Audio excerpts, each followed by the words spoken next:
Allow your eyes to close.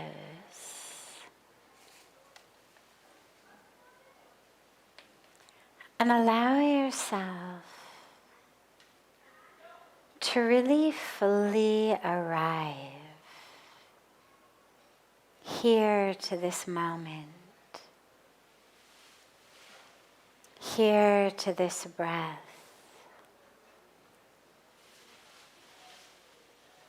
Your body is here,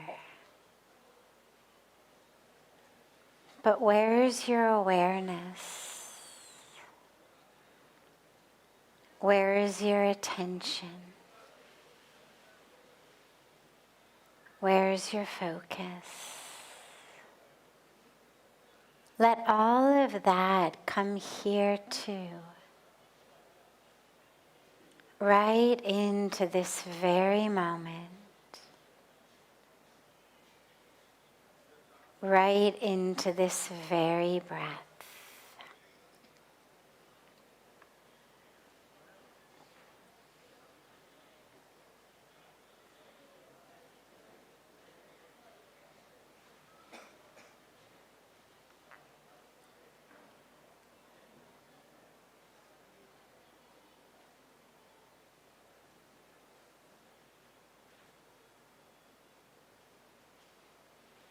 As you exhale,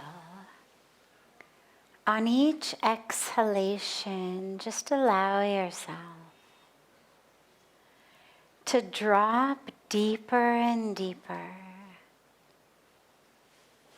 into the core of your being. Just let go with each exhalation. And allow yourself to drop into this very moment, into this very breath, and into the very core of your being.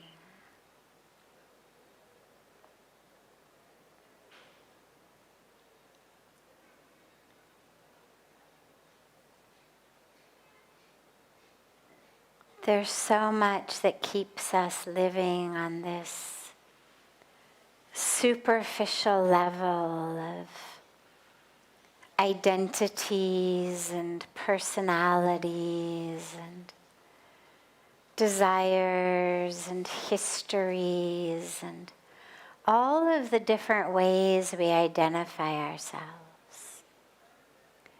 And so as you exhale, just allow yourself to let it go. Just let go of the false identities. Let go of the roles that you play. Let go of the masks that you wear.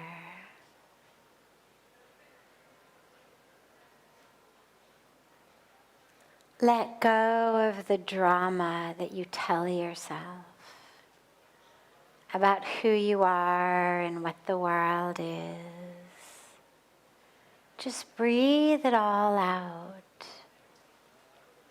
and allow yourself to sink deeper and deeper and freer on each exhalation.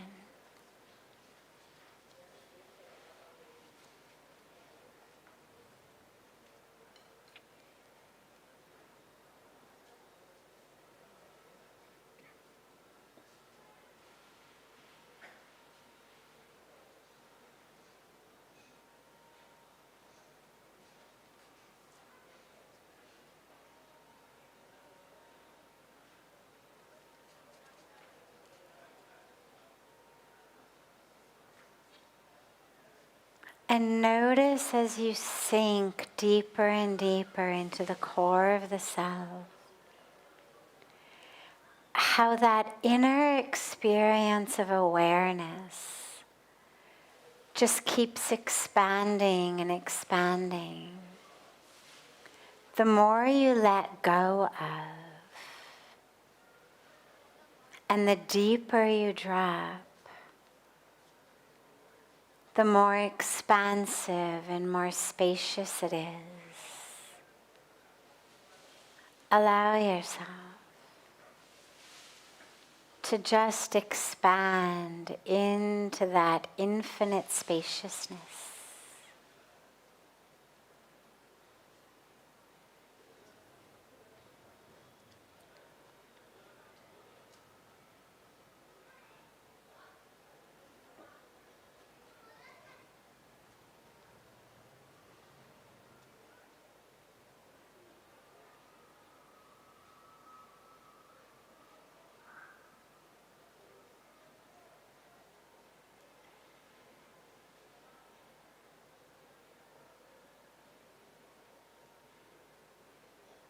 If the mind wanders, if you get distracted by sounds or sensations or thoughts in the mind, don't worry. Just gently and lovingly bring the awareness back to the breath and back to this moment. As you allow yourself with each breath to sink deeper and deeper into the very core of your being.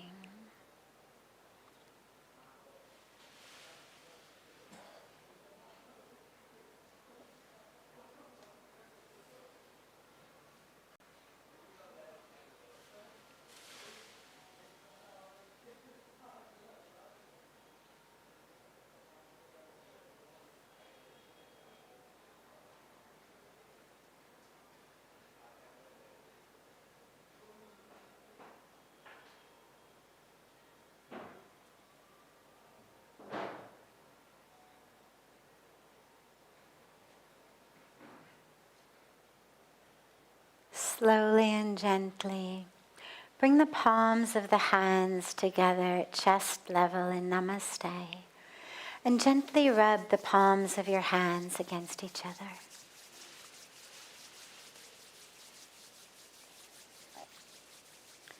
And press those palms of the hands into your closed eyes.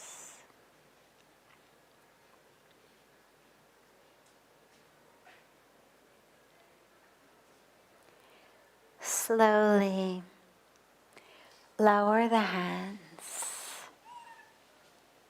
and open the eyes. Welcome to Satsang. So beautiful to be together with you all. Welcome to those of you joining us for our special New Year's retreat. Beautiful welcome to you all.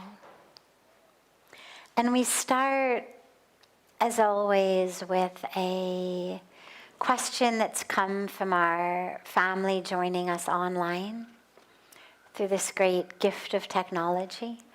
And then we'll open it up to any questions that anyone here has.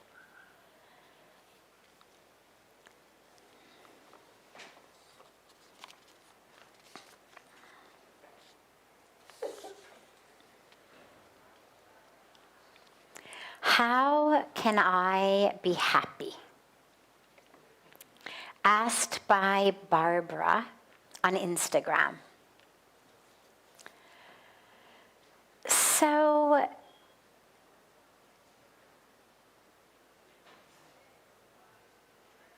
it's such an interesting and tragic in many ways situation, because we've complexified, if that's a word, if not, I've just made one up, something that is so basic, so fundamental, and we've made it seem like something very, very, very difficult to attain. It's essentially like saying, how can I be human? How can I breathe? Happiness is the core of who we are. And if you doubt that, look at children. The younger, the better. What do they need to be happy? Look at babies. What do babies need to be happy? Assuming that their basic needs are met. Obviously, when we say happiness is our birthright and our core nature, that doesn't include if we've been subject to horrible abuse or violence or, something that would absolutely change the nature of who we are.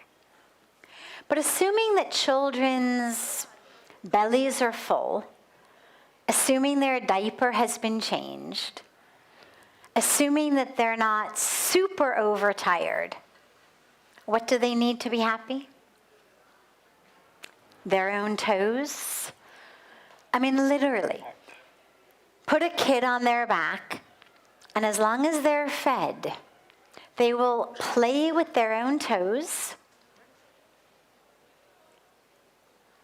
endlessly. You give a kid a birthday gift or a Diwali gift or Christmas gift or Hanukkah gift, whatever holiday you celebrate. And when the child is young, what you'll always see is they're so excited by the box, the wrapping paper, the bow. And it's always the adults who keep saying, no, that's not the gift. Open it. The gift is inside. That's just the box. The kid is very happy with the box. It's our adult minds that teach them the box is nothing, the gift is inside. So children need almost nothing at all. Certainly nothing expensive, certainly nothing from outside. Once their basic needs are met, they need nothing else to be happy. The dilemma with us is that as we grow, we get socialized and we get indoctrinated and we get educated. And I'm purposely putting these in those funny quotation marks because that which we consider socialization or culturalization or education is that which in so many cases pulls us away from our very core, truest self.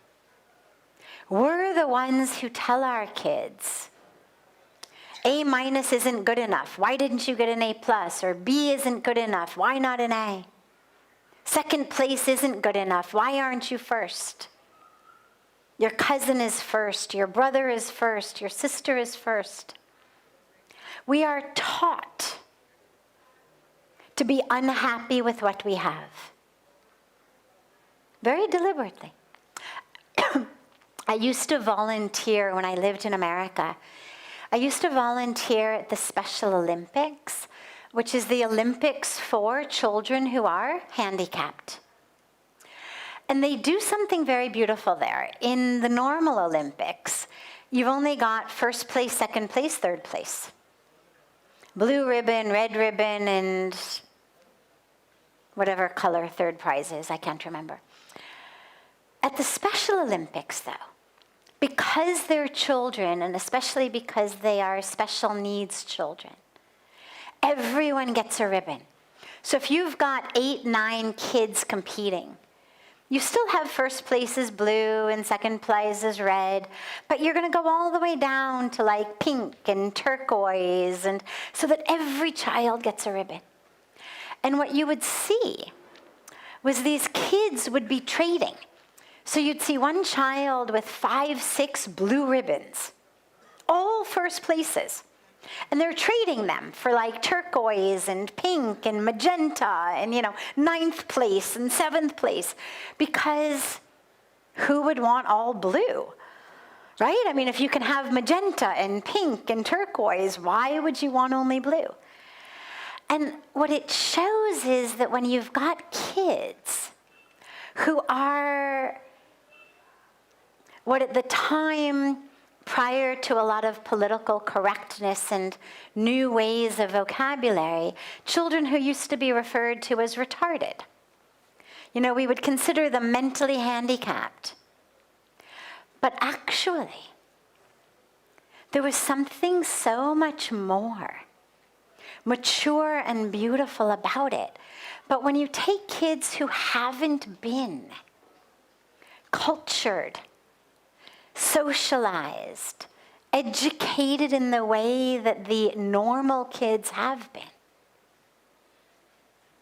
they're not all dying to get blue ribbons.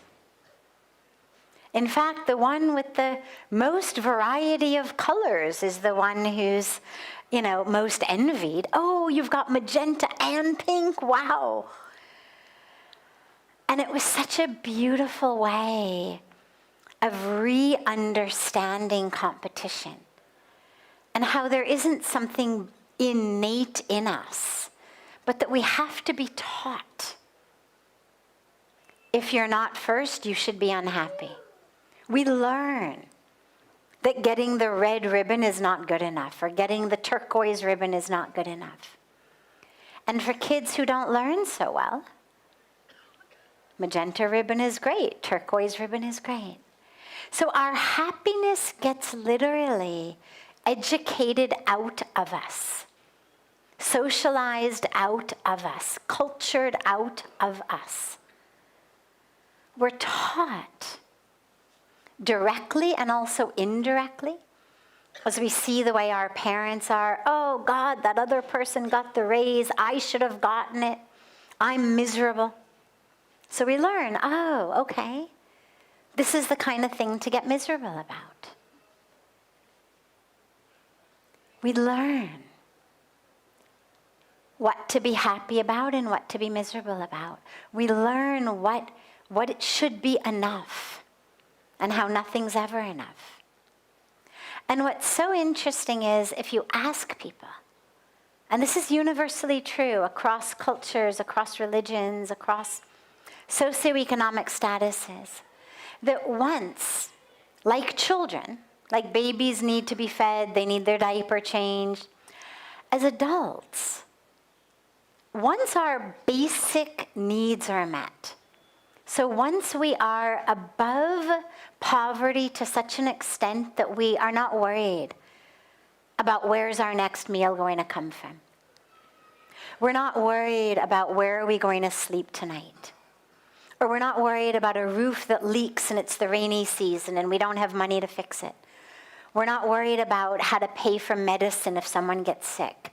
Once you're just above that basic level,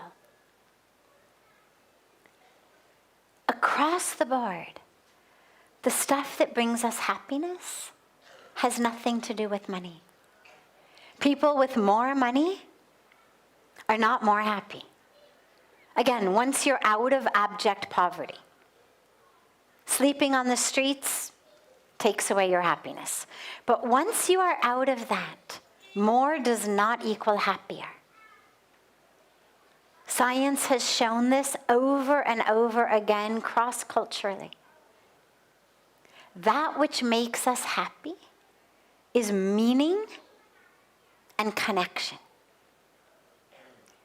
Our lives should feel meaningful. At the end of the day, when we go to sleep, there should have been some reason why we got up in the morning. If there was no reason that you got out of bed that day, by the time you go to sleep, chances are you're not going to be very happy. If you have enough days like that in a row, if life loses its meaning. And if you're not connected at the core to the divine, whatever that means to you, it doesn't matter what your religion is, but connected to source, connected to that divine energy, connected to yourself, connected to others. That's where happiness comes from. If you say to people, what were the most happy moments in your life? They're all moments of connection, or they're moments of some kind of deep meaning. I was helping someone. I was able to do something nice for someone else. I did some seva that benefited others, that purified me, benefited others. I made a new friend. I gave someone an ear to listen to them. I gave someone a shoulder to cry on. I fed someone. Whatever it might be. I listened to beautiful music. I created beautiful music. I created art. I enjoyed art. Because these things have deep meaning. Beautiful music, beautiful art, beautiful literature. These are ways of connecting to our sisters and brothers across the world, to that very beauty of existence. The divine is in all of that. So those are the things that make us happy. So Barbara, the best way to be happy is to stop the indoctrination that says that you don't have enough to be happy. To stop the indoctrination that says that you need something else to be happy. And to allow yourself to go simple. Focus on really what matters. Can you find happiness in every moment? Watch a flower blossom. Watch a bird fly. Smile at the child sitting in the stroller behind you in line at the supermarket. Buy a cup of coffee for the person in front of you or behind you in line at the coffee shop. Just little things. Reconnect. Get up before the sunrise and watch the sun come up. Connect to the universe. Connect to others. Use your time, your talent, whatever you've got, to serve, to help, to connect. It'll make all the difference in the world. You know, the Constitution of the United States says that each person is entitled to their rights of life, liberty, it's freedom, and the pursuit of happiness.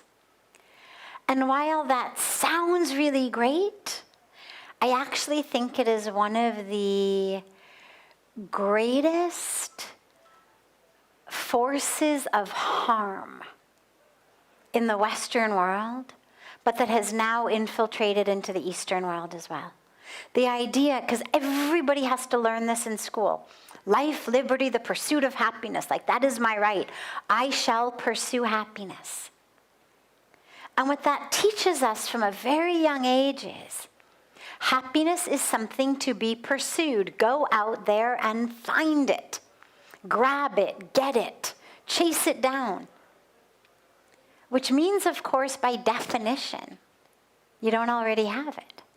It isn't here. If I've got to pursue something, by definition, it means it is not here. And I think that having that language in our cells almost from a young age is actually a huge part of the undoing of the mental health of America. But of course, as we know, that which happens in America impacts all over the world, especially now with media and social media. And I think this idea that happiness is something to be pursued has got us all literally chasing our own tails, but in a situation where we'll never be able to catch it. Because as long as you're running, you can't be here. And happiness is only here. So if I'm running after something, I cannot be here enjoying it. Which creates a situation where by definition we'll never be happy. Which of course makes us fantastic consumers. Because if I'm not happy, I need to buy something to become happy. But I think it's a severe injustice to the hearts and the minds and the lives of people. So if I ever had the power, I would rewrite at least that part of the Constitution. Other questions? Yes. Come, there's a mic here. Come.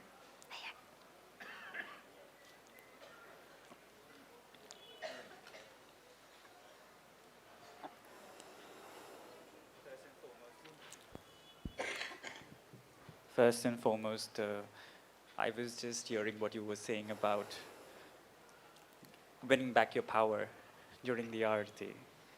And it was quite a revelation. And I do thank you for that. And as you were talking about happiness, Sadhviji, I was just writing my thoughts. I was just collating it. And it's going to be like a monologue, but... Well, can you get us to the, just because we have kind of limited time and I want to get as many questions, if you can give us, rather than the whole monologue, just the question. Yeah, just the question part would be fantastic. It's just that I'm right now too emotionally weak right now. 3 days back, my partner just broke up with me. And I was given like no opportunity to make it work. And there are times where everything we did was through highs or lows were like together. It was always a two-way street. During the breaking up, I felt like I got no opportunity to make it work. It was a one-way street kind of a decision. And right now, I am completely lost. I really don't know what do I do. Yeah. I'm so sorry. Okay. Yeah. Getting broken up with, especially without any opportunity to do anything to fix it, is not just painful, but it can even be deeply traumatic. And I'm so sorry that that's something that you've gone through. I'm very glad that you're now here. Although if I had a magic wand and we could rewind history, I would undo that for you. But given that we can't, the fact that you're here is really beautiful and I think is the best place for you to be in. Times like this, whether you lose someone because they break up with you, or you lose someone in death, tragically frequently also with no opportunity to do something about it. A car accident, a sudden heart attack, an aneurysm in the brain. I mean, so many things happen so suddenly. You were having breakfast together, the next thing you know, they're gone. So regardless of whether that loss has happened because the person knowingly, deliberately broke it off with you, especially in such a cruel-hearted way of not even giving you an opportunity to fix things, after all of that time of connection and love and partnership, there's really only one thing to do in these circumstances, which is to grieve. You can't just pretend it didn't happen. You can't just erase it. You go through a grieving process, much as you would if the person had died. There's anger, there's pain, there's disbelief. There's all kinds of processes, there's stages of grief that we talk about. What I have found is that rather than always being quite so neatly defined as stage 1, stage 2, stage 3, they tend to kind of move more like waves in the ocean.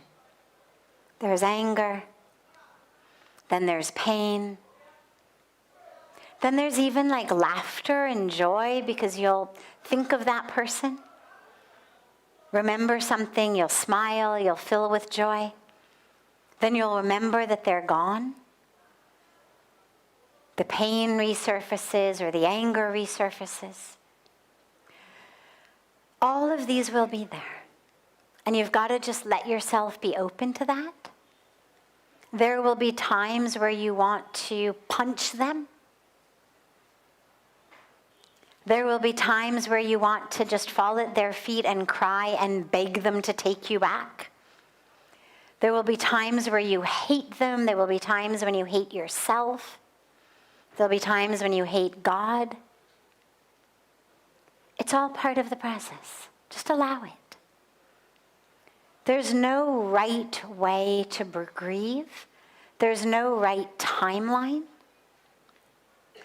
But allow yourself to go through that process, because otherwise you won't be able to heal.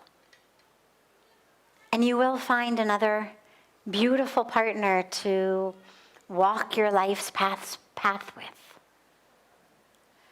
But if your heart is closed, because that's the other thing that happens to us a lot when we lose, especially when it's through this kind of betrayal. Someone dies, at least we understand they didn't do it deliberately. We may be angry, but we don't necessarily feel betrayed. We're more angry at the universe. But when someone breaks it off with us like this, no warning, no reason, no opportunity to fix it, it can lead us to closing our hearts, to feeling like I can't trust because I'm going to be hurt. And that's the worst thing you can do to yourself. But in order to allow your heart to be open, you have to go through the grieving process. So if you feel like bashing them, allow the thought. Don't actually do it, obviously, but allow the thought. It's okay. It's normal, it's natural. But isn't it wrong? I'm sorry? Isn't it wrong? Is it wrong?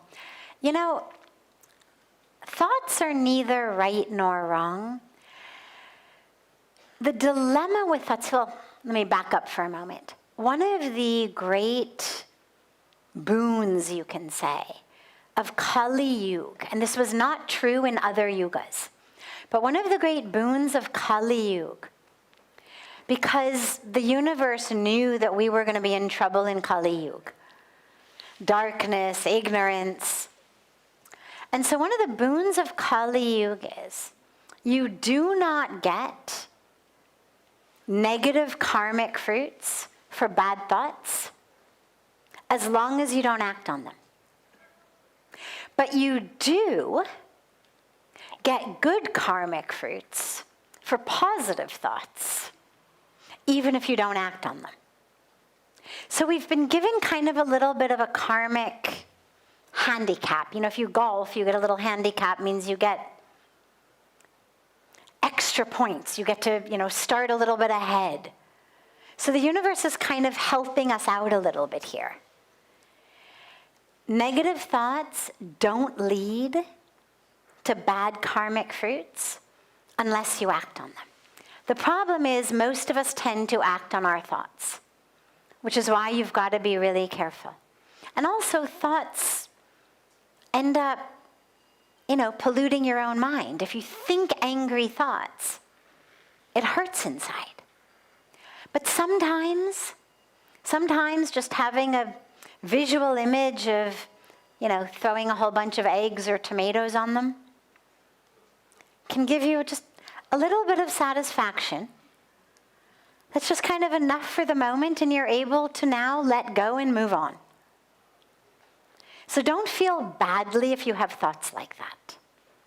Again, it's normal, it's natural. But then ask yourself, if someone behaves like that, which clearly shows no compassion, no caring, no trustworthiness, no emotional intelligence, no spiritual intelligence,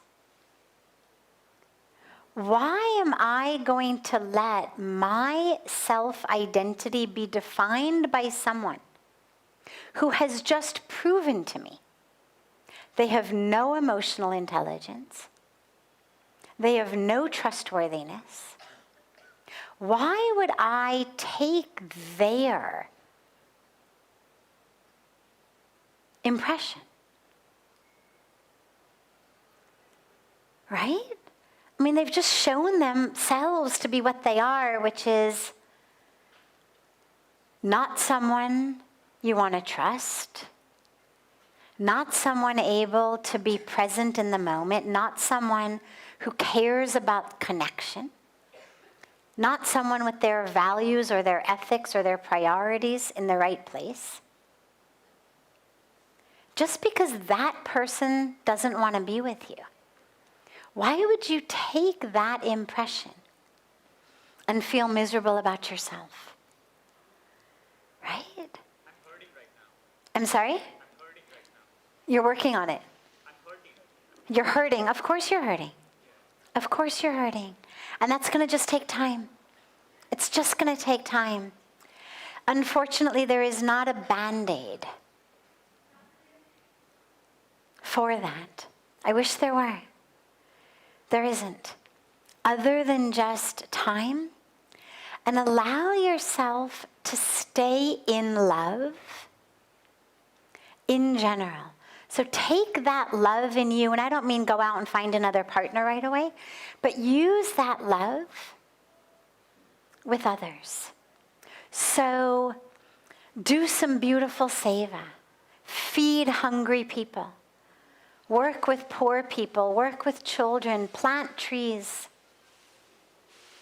Do something that enables that love in your heart to be expressed with those who will not hurt you. Spend time in meditation, spend time in prayer, spend time in puja. If you've got a spiritual connection, do japa. Allow that love to continue to blossom. But just allow it to be focused now in other places. Do as much as you can to connect with others in love. How many people can you feed? How many people can you smile at? How many trees can you plant? How much good work can you do that puts smiles on people's faces? Whatever it may be. Little things. But just something that allows the love in your heart to keep blossoming. Create art, create music, create poetry. However it flows through you. But use that energy in you right now to create. And when it hurts, just accept it.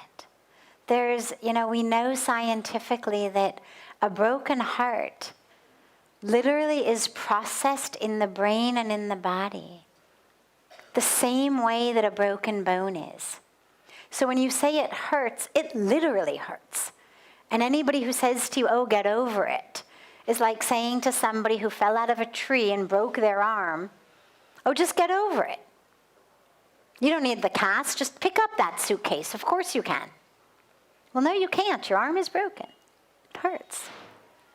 And a broken heart, literally, is processed the same way. So the same compassion and care and love and tenderness that you would give yourself with a broken arm or a broken leg, give it to yourself now.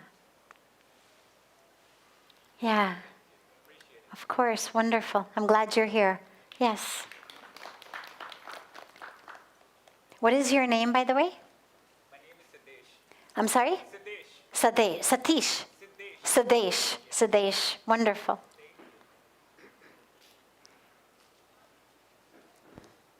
Hi, my name is Said. My question is, before I come to India, I believe that karma is only negative sense. You make something bad you have in return. But when I come here, I start to speak with Indian persons and told me about the good sense of karma. My question is, what means karma in the real life, in the material world? How can I apply the karma means? Beautiful. Where are you from?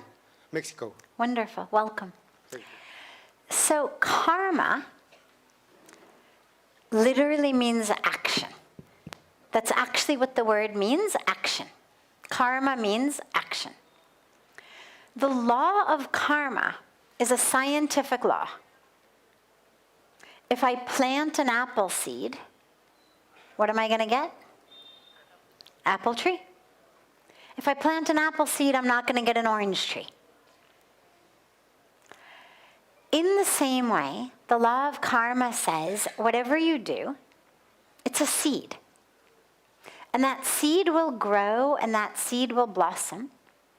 And whatever the fruit of that tree is, you're the one who has to eat it. It's a tree you have planted in your life. And so whatever it bears fruit, that's what you have in your life. So you want to have apples, plant apple seeds. You want oranges, plant orange seeds. Means you want love, caring, sharing, compassion, tenderness. Plant those seeds. Whatever seeds you plant, they're going to bear that fruit. Now, karma also, though, most fruit trees take only a few years to grow. Vegetables, a few weeks. You plant broccoli now, you'll have it in a few weeks.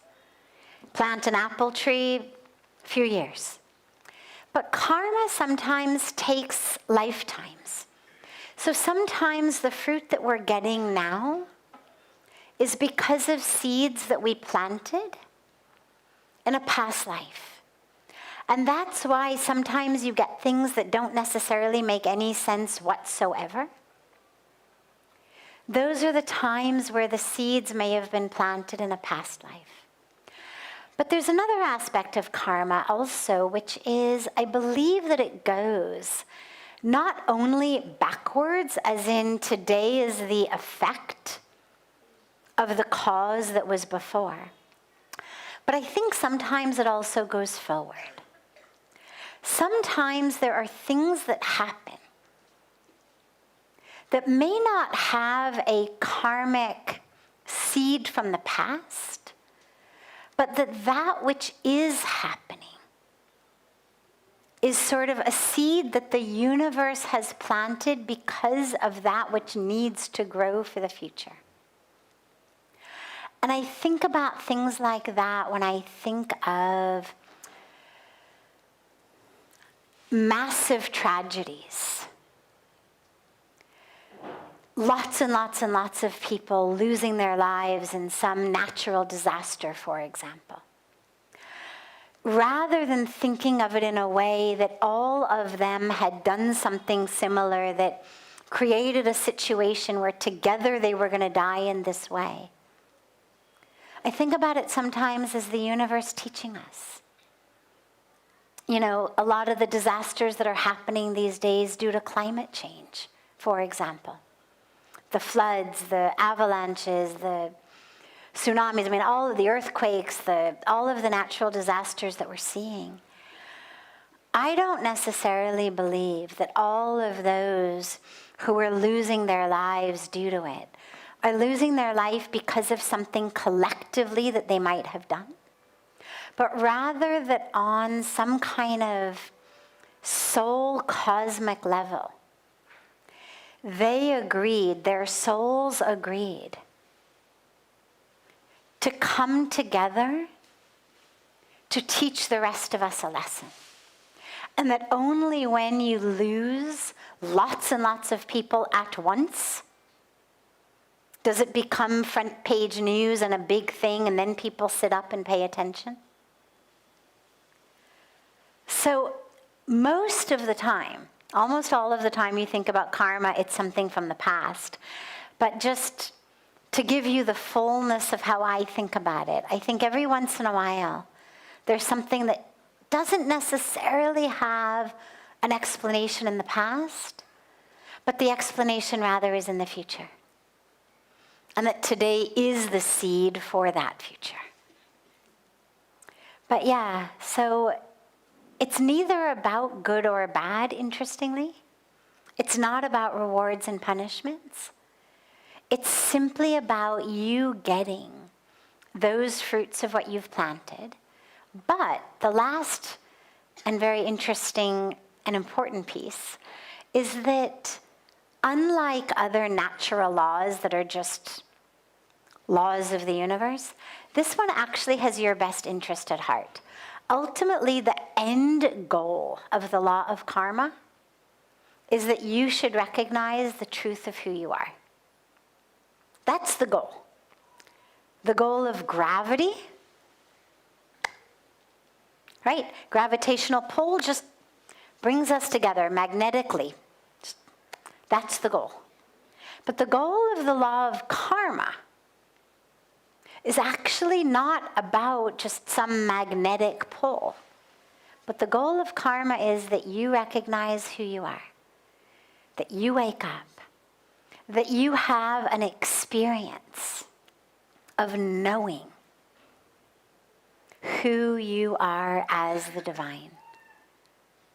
And so we go through this karmic journey, planting seeds, getting fruits, doing actions, having consequences, until we finally learn, as Krishna explains so beautifully in the Bhagavad Gita, that we are not actually the ones who are doing. We're not the role. We are the one playing the role. We are the instrument in God's hands. And this is a cosmic drama. And in this particular nanosecond moment, intersection of time and space, your role in this karmic, cosmic drama is this. But that isn't really who you are. Like a good actor, even just during a few decades of a career, plays hundreds of roles.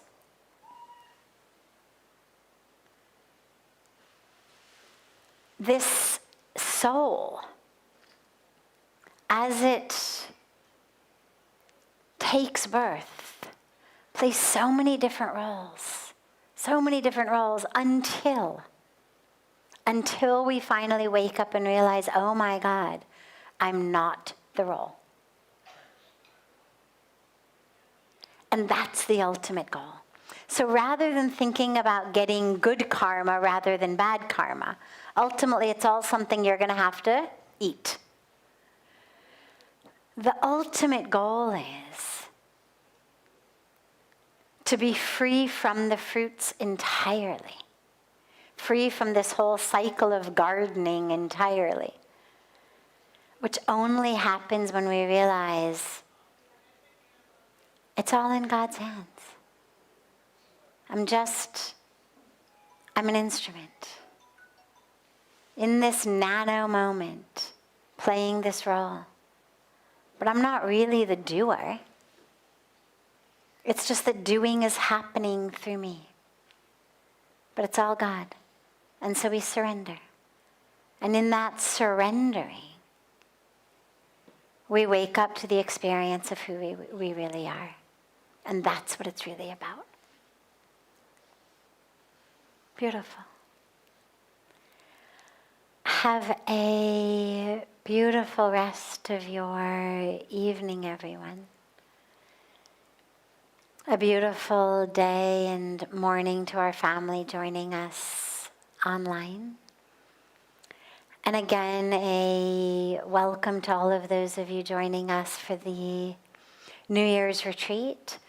If you're not part of the retreat and you would like to join, stay back and talk to Preeti afterwards, and she will help you get registered. It's a beautiful few days of yoga, meditation, so many different activities, and of course our yagnas and satsang and arti, and beautiful, beautiful few days of New Year's, no charge. And whatever pieces of it you are able to come to, you're more than welcome. So there's a schedule hanging up in the reception office right here. And Preetiji can also help you get registered for it.